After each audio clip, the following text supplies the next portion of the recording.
Assalamualaikum warahmatullahi wabarakatuh. Kembali lagi di channel Berita Mistis. Untuk kisah kali ini saya akan membawakan sebuah cerita dari tulisannya Untung Prasetyo. Dan kisah kali ini berjudul Bang Pian Melawan Jin Kuntet. Dan sebelum kita lanjut ke ceritanya, tekan dulu tombol like video ini. Dan jangan lupa tekan juga tombol subscribe channel ini. Dan nyalakan juga lonceng notifikasinya agar tidak ketinggalan cerita-cerita lainnya dari channel ini. Dan buat teman-teman yang pengen membaca langsung ceritanya, nanti silakan saja kunjungi linknya yang nanti akan saya sertakan di kolom deskripsi. Dan teman-teman juga bisa mampir ke channel YouTube-nya penulis yang nanti linknya juga akan saya sertakan di kolom deskripsi. Dan seperti apa untuk kisah kali ini? Langsung saja kita masuk ke ceritanya.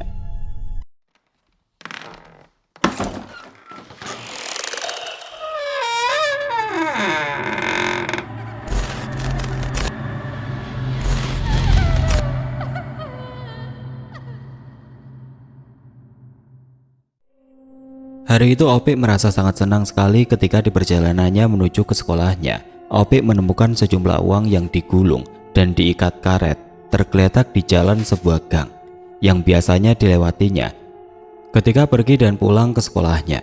Opik yang awalnya tidak mengira jika yang ditemukannya itu adalah uang dalam jumlah yang cukup besar.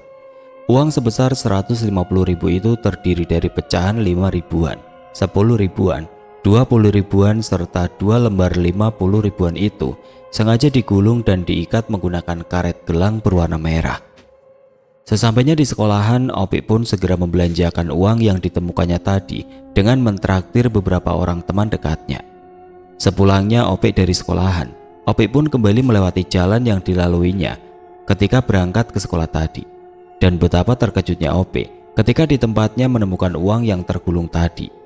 Opik melihat sosok lelaki berwajah tua tapi bertubuh pendek dengan rambut putih panjang serta daun telinga yang lebar. Awalnya Opik mengira sosok itu adalah sosok anak kecil yang memang sedang menggunakan topeng.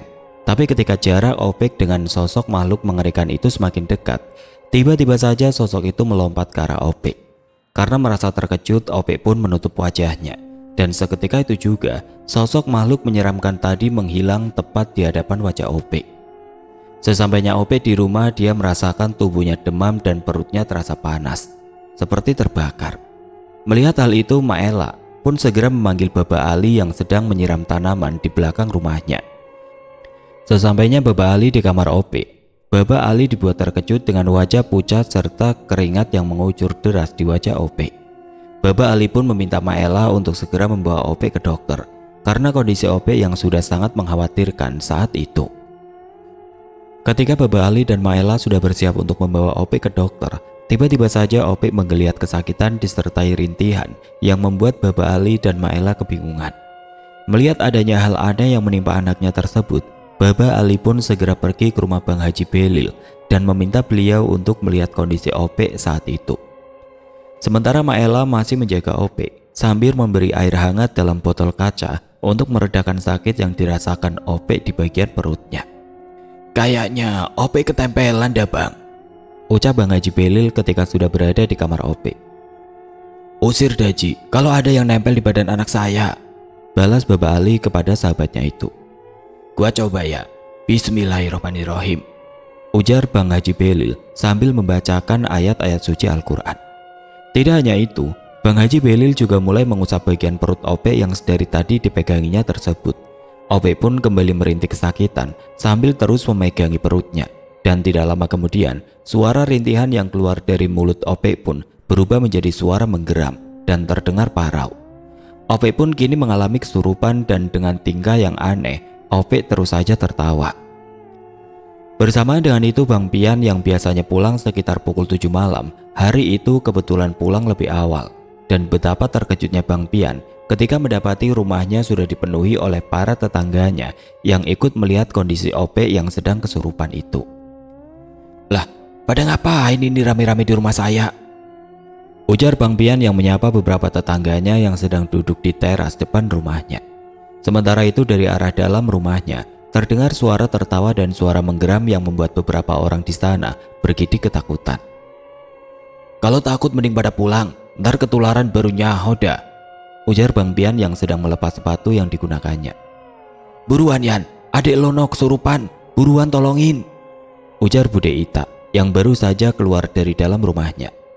Kesurupan? Ope kesurupan, Bude? Tanya Bang Pian yang merasa heran. Ada saja yang mau nempel ke badannya si Ope, ibu Bang Pian yang langsung masuk ke dalam rumahnya. Assalamualaikum, ada apa ini rame banget? Ucap Bang Pian sesampainya dia di depan kamar adiknya tersebut. Ope ketempelan, Yan, jawab Maela yang langsung menghampiri Bang Pian. Buruan, tolongin no adik lo, ibu Maela lagi. Lah, itu udah dipegang sama aki-aki, celetuk Bang Pian yang membuat Bang Haji Belil melirik ke arah Bang Pian. Pergi lo, jangan dekat-dekat, gua kagak demen sama lo, ujar sosok yang merasuki tubuh Opik. Idih, gua juga kagak demen sama ente laki-laki PA, jawab Bang Pian yang membuat Bang Haji Belil menatap tajam ke arahnya. Bukan Abang Haji, maksud saya itu aki-aki yang ada di dalam badannya Opik, ibu Bang Pian menjelaskan. Bercanda aja lo, buruan tolongin adik lo nih, seru Baba Ali sambil melempar Bang Pian dengan bantal kecil yang ada di samping tubuh Opik. Iya, jawab Bang Pian yang langsung pergi ke arah kamar mandi. Lah, malah merat lu, ini adik lu gimana? Tanya Baba Ali yang merasa kesal dengan Bang Pian. Saya bebersih dulu ya, saya ambil wudhu dulu, jawab Bang Pian yang malah membuat para tetangganya tersenyum itu. Ayah, lagu lu pakai panggil gua ayah, dasar bocah PA, balas Baba Ali kesal. Gimana Bang Haji, udah pergi belum itu aki-aki? Tanya Bang Pian yang sudah selesai berwudu. Berat, Yan, jawab Bang Haji Belil singkat. Kalau berat kita gotong Bang, jangan diangkat sendirian, bisa kondor nanti, jawab Bang Pian yang membuat Bang Haji Belil tersenyum.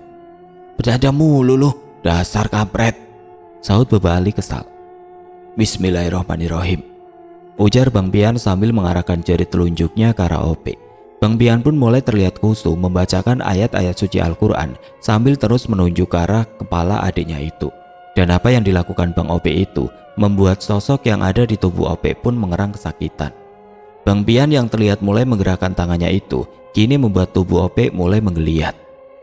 Bisa-bisaan lu, Yan, celetuk Baba Ali yang membuat Bang Haji Belil tersenyum. Lu mau pergi, apa harus gua usir lu? Ucap Bang Pian yang terlihat memejamkan kedua matanya. Sosok yang ada di tubuh Opik pun hanya menggeram dan terus menggeliat ketika Bang Pian mengucapkan kata-kata tadi. Minta yang lain lu rupanya. Bismillahirrahmanirrahim, ujar Bang Pian sambil menggenggam tangannya yang tadi menunjuk ke arah Opik. Dan dengan seketika tubuh Opik pun terkulai lemas. Bang Pian pun segera meminta diambilkan botol untuk mengurung sosok tadi yang merasuki tubuh adiknya. Tapi karena kekuatan sosok gaib tersebut sangat kuat, Bang Pian yang tidak mampu menahan energi dari sosok makhluk gaib tersebut akhirnya memilih untuk melepaskan genggamannya ke arah atas rumahnya. Dan seketika itu juga suara ledakan pun terdengar cukup keras dari arah genteng rumah Baba Ali tersebut. Alhamdulillah, ujar Baba Ali dan semua orang yang ada di dalam rumahnya. Setelah sebelumnya sempat dibuat kaget dengan suara ledakan itu, mereka akhirnya bersyukur karena Opik telah sadar kembali saat itu. Alhamdulillah, akhirnya lu punya kebiasaan juga, Pian, celetuk Baba Ali sambil tersenyum dan menepuk pundak Bang Pian. Biasanya lu bisanya ngerepotin gua, sekarang lu udah bisa nolongin orang, Yan. Alhamdulillah, ibu Baba Ali lagi. Bang Pian yang tahu jika permasalahan di rumahnya belum selesai pun hanya terdiam. Sosok pemuda yang senang sekali bercanda itu kini terlihat murung dengan wajahnya yang semakin memucat. Bah, pindahin Opik dah, biar sementara dia tidur di kamar saya dulu, ujar Bang Pian dengan wajah yang terlihat serius. Lah, lu ngapa tong? Muka lu kok jadi pucat gitu? Tanya Baba Ali yang merasa heran dengan sikap Bang Pian. Urusan kita belum beres, bah. Sosok makhluk itu masih ngincer Opik. Kayaknya Opik ngambil sesuatu yang bukan kepunyaan dia dah, ujar Bang Pian menjelaskan. Astagfirullah, Opik, nyolong apaan, Yan? Tanya Baba Ali yang merasa penasaran dengan apa yang dikatakan Bang Pian itu. Mana saya tahu, bah, ntar aja tanyain sama si Bontot, balas Bang Pian yang segera keluar dari dalam kamar adiknya. Yan, ini adik lu jadinya gimana? Tanya Maela kepada Bang Pian. Lah, orang kata suruh mindahin ke kamar saya, dia nanya lagi. balas Bang Pian dari arah ruang tamu rumahnya. Tubuh lemas Opik pun segera diangkat oleh Baba Ali ke kamar Bang Pian. Dan setelah terlihat membaik, Baba Ali pun segera menanyakan apa yang telah dilakukan oleh Opik ketika tadi dia di sekolah. "Lu ngambil barangnya siapa, Pik?" tanya Baba Ali yang duduk di samping tubuh Opik. "Saya kagak ngambil barang orang, Bah." "Itu kata abang lu ngambil sesuatu yang bukan kepunyaan lu." "Saya nemu, Bah, bukan ngambil." "Lu nemu apaan sampai bisa kayak gini, Pe?" tanya Maela yang merasa sangat khawatir dengan kondisi anak bungsunya tersebut. "Saya nemu duit, Mak," jawab Opik yang memancing Bang Pian masuk ke dalam kamarnya. "Ama duit aja mata lu ijo, emang banyak itu duit, Pe?" tanya Bang Pian kepada adiknya. "Duitnya digulung dan diikat karet, Bang. Jadi tadi saya ambil," ujar Opik menjelaskan. "Berapa ribu duit yang lu ambil?" 150.000, Bang," jawab Opik yang membuat Baba Ali, Bang Pian dan Maela terkejut. "Lah, banyak tong," balas Baba Ali singkat. "Udah balikan aja, Bang, biar anak kita kagak diganggu lagi," seru Maela kepada Baba Ali. "Kalau belum dia pakai sih bisa, Mak, dibalikin. Tapi kalau udah dia buat jajan, ya kagak bisa," saut Bang Pian. "Duitnya mana, Pe?" tanya Baba Ali yang terlihat mulai cemas. "Ini, Bah, udah Opik buat jajan yang 50.000, ujar Opik sambil memberikan sisa uang yang ditemukannya. "Waduh, dia pista pora tadi. Lu ngapa jajan banyak banget?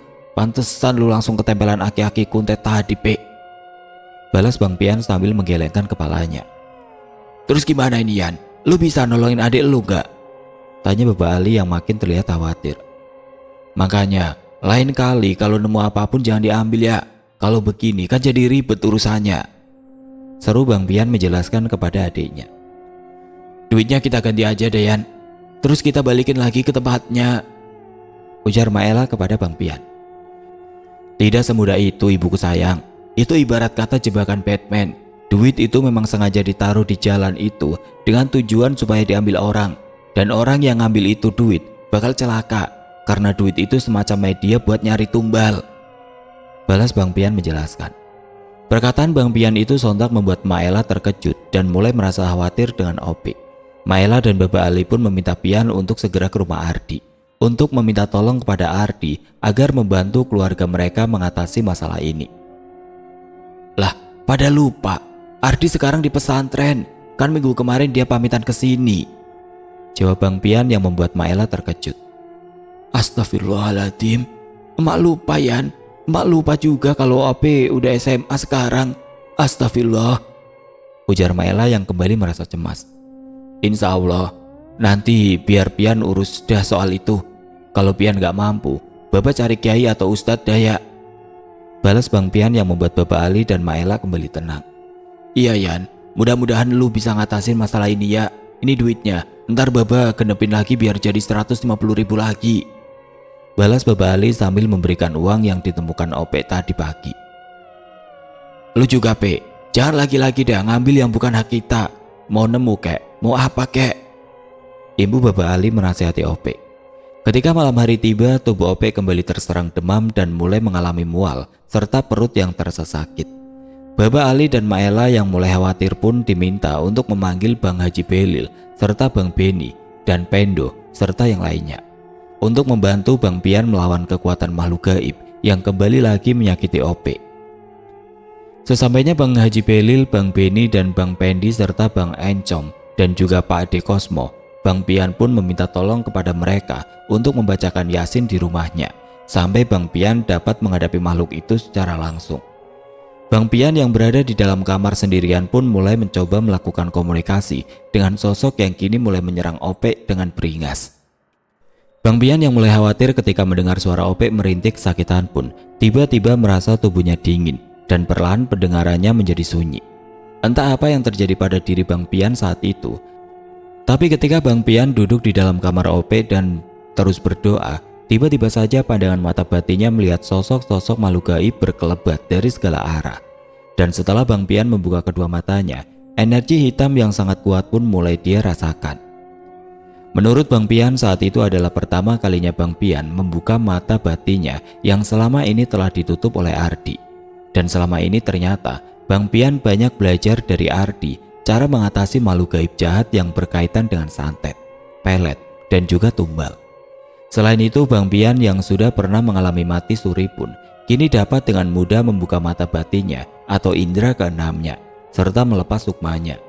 Tapi untuk melepas sukma, Bang Pian belum berani melakukannya karena Bang Pian belum memiliki kemampuan yang cukup untuk membuat pagar gaib yang kuat. Bang Pian yang sudah dapat membuka mata batinnya pun segera keluar dari kamar Opik dan menuju ke kamarnya, di mana di kamar itu Opik sedang merintih kesakitan. Sesampainya di kamarnya, Bang Pian pun melihat sosok makhluk gaib berwajah sangat tua dengan banyaknya keriput serta rambut putihnya yang panjang dengan daun telinga yang sangat lebar.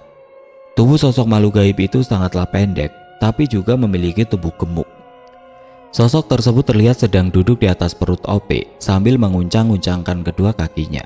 Melihat hal tersebut, Bang Pian pun dibuat terkejut sekaligus marah oleh apa yang dilakukan sosok tersebut. Astagfirullahaladzim, woi Mickey Mouse, enak-enakan lu duduk uncang-uncang kaki di atas perut adik gua, turun gak lu? Ujar Bang Pian yang sontak membuat Mak Ella terkejut. Dasar setan budek, lu kagak denger no, baba gua lagi pada ngaji. Masa kagak ada takut-takutnya lo? Mak, tolong ambilin sapu lidi mak, biar Pian gebukin ini aki-aki yang nyakitin Opik, pinta Bang Pian kepada Mak Ella. Sambil menunggu Mak Ella mengambil sapu lidi yang dimintanya, Bang Pian pun mencoba menarik energi hitam dari sosok makhluk gaib yang menyeramkan tapi juga menggelikan itu. Menurut Bang Pian, sosok makhluk gaib itu tidaklah menakutkan, tapi sangat berbahaya karena sosok tersebut memiliki kesaktian yang tinggi. Tarik-menarik energi pun mulai terjadi ketika itu. Bang Pian yang mulai menyadari jika sosok yang sedang dihadapinya tidak terpengaruh dengan apa yang dibacakan Bapak Ali, Bang Haji Belil, Bang Beni, dan Bang Pendi, serta yang lainnya pun mulai mencari kelemahan sosok tersebut. Saat itu Bang Pian pun sempat terpikirkan sebuah cara yang sangat beresiko, tapi akhirnya cara itu urung dilakukannya. Mengingat kekuatan makhluk gaib tersebut sangatlah kuat. Setelah Mak Ella datang membawa sapu lidi yang diambil dari kamarnya, Bang Pian pun langsung membacakan sebuah amalan yang sudah diajarkan oleh Ardi beberapa waktu lalu. Dan ketika Bang Pian selesai membacakan ayat-ayat Al-Quran pada sapu lidi yang dipegangnya itu, Bang Pian pun mulai memukul sosok tersebut dengan sapu lidi yang sudah diberinya bacaan-bacaan tadi. Sosok makhluk gaib itu lalu berdiri dan dengan cepat berpindah tempat. Jika sebelumnya sosok makhluk gaib itu sedang duduk di atas perut Opik, kini dia berpindah di atas meja yang ada di kamarnya. Bang Pian pun terus mengejar sosok tersebut sambil menyabetkan sapu lidi yang masih dipegangnya. Tapi lagi-lagi sosok makhluk gaib tersebut berpindah tempat dengan sangat cepatnya. Mendapati hal itu, Bang Pian pun mencoba cara lain dengan berusaha menangkap langsung sosok makhluk gaib tersebut ketika dia akan berpindah tempat. Tapi sepertinya hal itu sangatlah sulit dilakukan karena sosok makhluk gaib tersebut sangatlah cepat ketika bergerak. Karena merasa sangat kesal dengan apa yang dilakukan sosok makhluk gaib tersebut, Bang Pian pun lalu melemparkan sapu lidi tersebut ke arah sosok makhluk gaib yang terkesan meledeknya tadi. Dan ketika sosok makhluk gaib tadi ingin berpindah tempat lagi, Bang Pian pun dengan cepat menarik rambut panjang dari sosok makhluk gaib kerdil tersebut. Dan tepat seperti dugaan Bang Pian, sosok tersebut malah menyerangnya dengan kekuatan penuh, sehingga Bang Pian terpental ke arah dinding kamarnya. Astagfirullahaladzim, suwe bener loh, ujar Bang Pian sambil memegangi dadanya. Di saat yang bersamaan, Bang Pian pun sekilas melihat cahaya merah yang mengelilingi kamarnya. Dan saat itu Bang Pian yakin jika cahaya merah itu adalah pagar gaib yang digunakan makhluk tersebut untuk melawan energi dari arah luar. Energi yang datang dari pengajian yang sedang dilakukan Bapak Ali dan juga Bang Haji Belil dan yang lainnya. Seperti tertahan oleh cahaya merah tersebut, sehingga sosok makhluk gaib itu tidak merasa kepanasan ketika mendengar suara pengajian yang masih berlangsung di ruang tamu rumah Bapak Ali itu. Astagfirullahaladzim, pelajaran gua belum sampai ke bab dinding gaib lagi. Gimana ini ya? Mana udah lemes banget ini badan, bisik Bang Pian dalam hatinya. Tidak lama setelah itu Bang Pian mendengar suara yang tidak asing lagi di telinganya. Suara yang sebelumnya pernah menyelamatkan nyawanya itu terdengar jelas menuntun Bang Pian untuk menghancurkan dinding gaib yang telah dibuat oleh sosok makhluk gaib tersebut. Dengan seksama Bang Pian pun mendengarkan suara yang ternyata adalah suara kakek Abdul, mengajarkan kepada Bang Pian bacaan-bacaan yang harus dibacanya. Perubahan pun mulai terjadi ketika Bang Pian dengan kedua matanya yang terpejam itu membacakan doa-doa yang diajarkan oleh kakek Abdul saat itu. Sosok makhluk gaib yang berwujud kakek tua kerdil itu mulai merasa kepanasan dan memegangi dua telinganya yang sangat lebar tersebut. Bacalah terus amalan itu, dan ketika masalah ini selesai nanti, kau harus mulai berpuasa supaya dapat menggunakan sebagian kecil dari ilmu Allah ini, ujar suara sosok kakek Abdul yang terdengar jelas di telinga Bang Pian. Dari pandangan mata Bang Pian, cahaya merah yang menutup rapat kamarnya itu tiba-tiba saja meredup dan mulai muncul retakan-retakan di sekelilingnya. Dan tidak lama kemudian, cahaya yang membentuk dinding tersebut pun hancur hingga membuat sosok makhluk gaib yang tadi menyakiti tubuh Opik itu menggeliat kepanasan. Tapi tiba-tiba saja muncul sosok manusia berpakaian serba hitam yang langsung membawa sosok makhluk gaib itu pergi. Dan dengan cepat, suasana di kamar Bang Pian pun kembali menjadi terang. Alhamdulillah, bisik Bang Pian dalam hatinya. Walau sosok makhluk gaib tadi berhasil pergi setelah diselamatkan oleh seseorang yang berpakaian serba hitam itu, tapi setidaknya Bang Pian dapat mencegah adiknya dari gangguan sosok makhluk mengerikan tadi. Tidak lama kemudian Baba Ali dan juga Bang Haji Belil serta yang lainnya pun telah menyelesaikan pengajiannya. Dan Baba Ali pun segera menyusul Bang Pian dan Maela ke dalam kamar di mana Opik kini terlihat sudah tertidur pulas. Gimana Yan? Tanya Baba Ali sambil terus memandang ke arah Opik. Alhamdulillah sosok jin yang tadi menyakiti tubuh Opik udah pergi bah. Dia ditolongin dukun yang miara itu makhluk, jawab Bang Pian yang membuat Baba Ali dan juga Maela lega. Alhamdulillah, seru Baba Ali dan juga Maela. Tapi kayaknya masalah ini belum kelar bah. Dan dukun yang udah masang duit tumbal di jalan itu masih mau ngambil tumbalnya yang udah ngambil duit itu, ujar Bang Pian menjelaskan. Terus gimana Yan? Apa kita bawa saja Opik ke orang yang lebih ngerti? Tanya Maela yang mulai mengkhawatirkan anak bungsunya tersebut. Coba nanti Pian tanya ke Ardi deh mak, mungkin aja Ardi bisa bantu, jawab Bang Pian yang membuat Baba Ali dan juga Maela bingung. Nah, lu gimana sih Yan? Pan si Ardi lagi di luar kota. Dia udah berangkat ke pesantrennya kan? Balas Baba Ali yang merasa kebingungan. Ya nanti Pian minta nomor telepon pesantrennya ke Pak Junaidi. Nanti kita telepon interlokal aja dari sini, jawab Bang Pian yang langsung mendapat anggukan kepala dari Baba Ali dan juga Maela. Sekitar pukul 1 malam ketika Bang Haji Belil, Bang Beni dan juga Bang Pendi serta yang lainnya sudah pulang, tiba-tiba saja Bang Pian merasakan ada energi besar yang datang menyerangnya. Suasana di rumah Baba Ali pun dengan sangat cepat berubah menjadi panas, dan Opik pun mulai terdengar kembali merintih kesakitan. Serangan gaib itu ternyata tidak hanya menyerang Opik semata, tapi serangan itu memang ditunjukkan kepada seluruh keluarga Bang Pian. Merasakan adanya energi besar datang, Bang Pian pun segera keluar dari dalam kamar Opik. Padahal baru saja Bang Pian merebahkan tubuhnya di atas kasur, dan hal tersebut sungguh membuat Bang Pian kesal saat itu. Astagfirullahaladzim, dia datang lagi, mana bawa pasukan lagi, ujar Bang Pian yang juga didengar oleh Baba Ali yang ada di dalam kamarnya. Ada apaan sih Yan? Udah gila kali lu ya, ngomong sendirian tengah malam begini, tanya Baba Ali yang merasa bingung dengan apa yang dilakukan oleh Bang Pian. Ya, saya dikatakan gila, Baba aja yang kagak ngelihat. No, setan aki-aki kuntet datang lagi, mana bawa rombongan lagi, balas Bang Pian sambil menunjuk ke arah sosok makhluk gaib yang jumlahnya sangat banyak itu. Pantesan hawanya jadi panas banget Yan, seru Baba Ali sambil mendekat ke arah Bang Pian. Nah, lu bisa ngadepin setan-setan itu nggak Yan?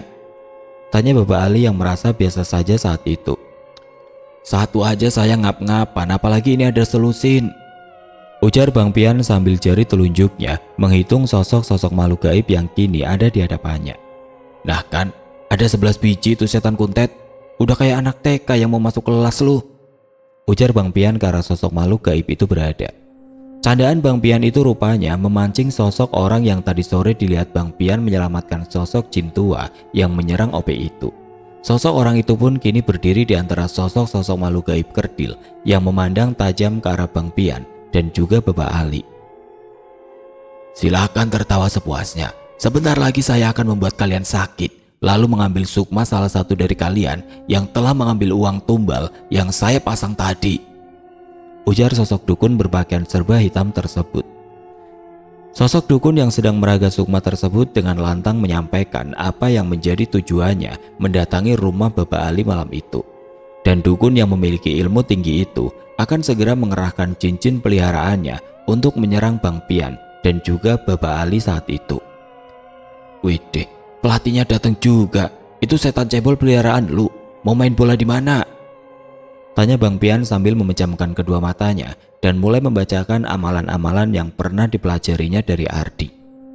Tapi selain kalah jumlah, Bang Pian pun kalah dari segi penguasaan ilmu. Selain makhluk-makhluk gaib itu berilmu tinggi, tentu sosok sang dukun pun memiliki ilmu yang lebih tinggi daripada sosok-sosok makhluk peliharaannya tersebut. Dasar manusia bodoh, balas sang dukun yang sudah bersiap mengerahkan pasukannya tersebut. Ya Allah, jika hamba harus mati hari ini, hamba pasrah. Tapi hamba minta lindungilah keluarga hamba ya Rob, ujar Bang Pian dalam hatinya. Ketika energi besar dari para makhluk gaib kerdil itu mulai melesat ke arah Bang Pian, tiba-tiba saja muncul perisai gaib yang melindungi tubuh Bang Pian dan juga Bapak Ali. Suara benturan antara energi dari sosok makhluk gaib itu menimbulkan suara ledakan yang membuat Maela dan Ope terbangun. Bukan keajaiban yang datang menyelamatkan Bang Pian dan juga keluarga Bapak Ali tentunya, tapi dinding gaib itu datang bersama sosok kakek Abdul dan juga Ardi. Kedatangan Ardi dan juga sosok kakek Abdul tersebut sontak membuat Bang Pian tidak henti-hentinya berucap syukur dalam hatinya. Tidak hanya itu, Bang Pian pun terlihat menitikan air matanya ketika mengetahui sahabatnya datang bersama kakek Abdul untuk menyelamatkannya dan juga keluarganya. Alhamdulillah ya Allah, terima kasih ya Rob. Kagak usah nangis Bang, kelihatan tambah jelek. Celetuk sosok Sukma Ardi yang berdiri bersama kakek Abdul tepat di depan Bang Pian dan Bapak Ali. Alhamdulillah, lu datang sobat. Emang cuma lu dah sobat baik gua. Bontot, bontot, seru Bang Pian yang membuat Bapak Ali keheranan.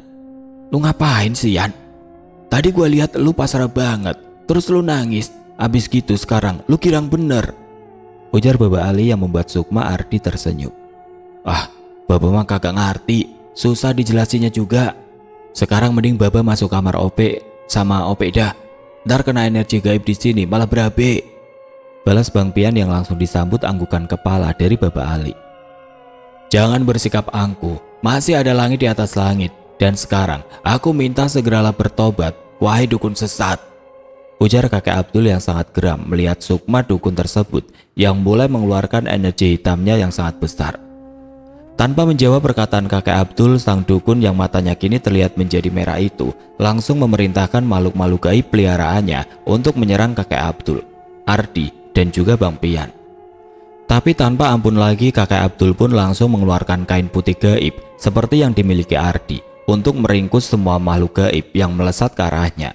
Dan hanya dengan sekejap mata, sosok-sosok makhluk gaib tersebut pun dapat diringkus dan langsung dibakar oleh kakek Abdul.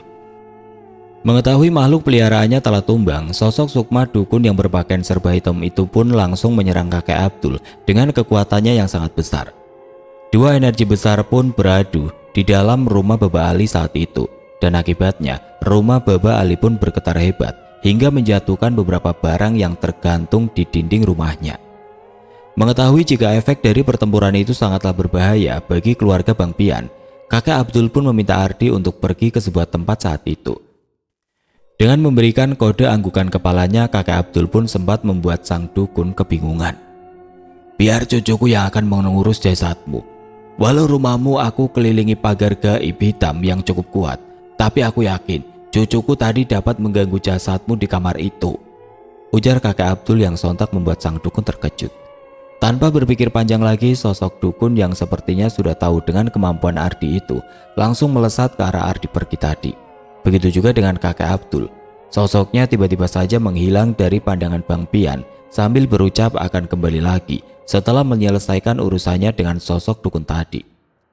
Seketika itu juga hawa panas di rumah Baba Ali pun menghilang.